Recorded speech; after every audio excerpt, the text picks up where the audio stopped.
அதுதான் இப்ப வாய்ப்பு கொடுத்தாதான் நாங்க செய்யறோமா இல்லையா தெரியும். இத்தனை வருஷம் டிஎம்கே போட்டீங்க, ஏடிஎம்கே போட்டீங்க, யாரும் எதுவும் பண்ணல. இந்த வருஷம் ஒரு வாய்ப்பு கொடுங்க.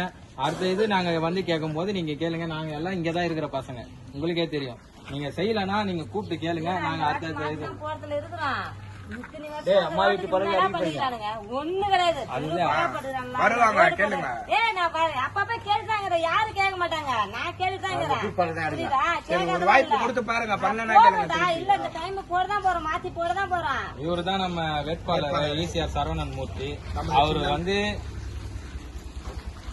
தெருவுக்கு எவன் என்ன செய்யறான் ஒண்ணு கூட அந்த ஓட்டு வாங்க கூட நான் செய்யறேன். அவரும் நம்ம மத்தபடி எதுவும் செய்ய அவரும் நல்ல வசதியான ஆளுலாம் இல்ல, நம்மள மாரி கீழ இருந்து வந்தவர் தான் அவரும். இப்ப அவர் 30 வருஷமா அவர் கூட இருந்து இப்ப அவருக்கு ஒரு அங்கீகாரமா எம்எல்ஏ சீட்டுக்கு இது கொடுத்திருக்காங்க. இப்ப அவரை ஜெயிக்க வச்சீங்கன்னா அவர் இந்த நம்ம ஏரியாவுக்கு எல்லாமே பண்ணி தருவாரு. அடிப்படை வசதியில இருந்து பட்டால இருந்து எல்லாமே பண்ணி தருவாரு.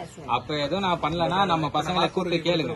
இதுல எதனா ஒண்ணு எதனாலும் நீங்க கூப்பிட்டு கேளுங்க நம்ம பசங்களையே. நாங்க போயிட்டு அங்க போயிட்டு மேல என்னவோ நாங்க பேசி நாங்க எல்லாமே பண்ணிடுறோம். ஓகேடா, நன்றிடா.